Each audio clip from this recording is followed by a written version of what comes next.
Alors, jeu du pervers narcissique, deuxième partie. Vous avez quitté votre pervers narcissique. Et les jeux continuent, mais sous une autre forme.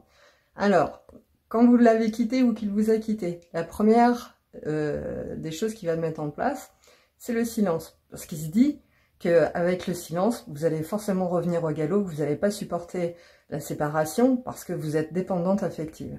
Alors au début, effectivement, ça va fonctionner, mais au bout d'un moment, vous allez vous reconstruire, vous restructurer.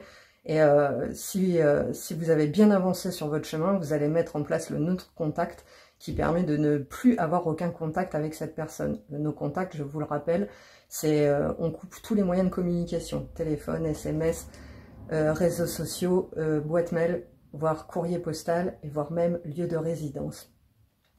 S'il voit que cette punition par le silence ne marche plus, il va essayer une autre technique, c'est les excuses pour pouvoir rentrer en communication avec vous.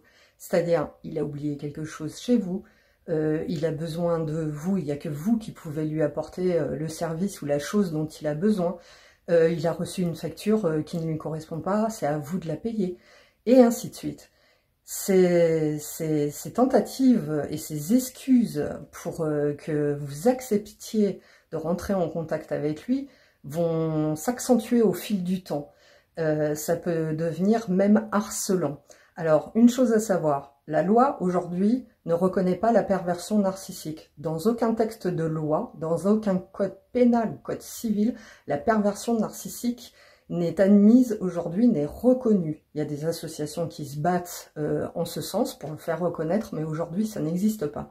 Toutefois, le harcèlement, lui, est bien reconnu dans les textes. Donc, un conseil, et je sais que ce n'est pas évident pour les victimes de pervers narcissiques, parce qu'il y a une très longue période avant de se défaire de ces chaînes et de sa cage dorée, porter plainte, c'est-à-dire que si les coups de fil voilà, se répètent 4, 5 fois, 10 fois dans une journée, et ce sur plusieurs jours, si vous avez des SMS à longueur de temps qui vous dénigrent, qui vous menacent ou ce genre de choses, allez porter plainte. Même si les plaintes sont classées sans suite, portez plainte une fois, 2 fois, 10 fois s'il faut, et ensuite, dernière étape, portez-vous partie civile, prenez un avocat et attaquez cette personne pour une mesure d'éloignement et qu'on vous laisse en paix.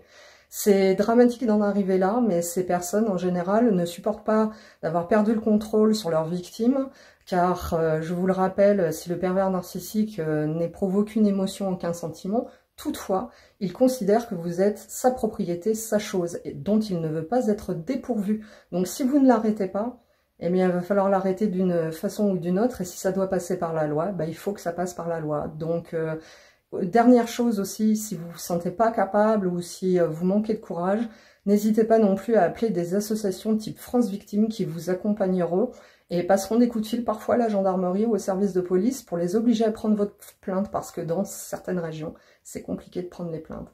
Bon courage à tous, au revoir.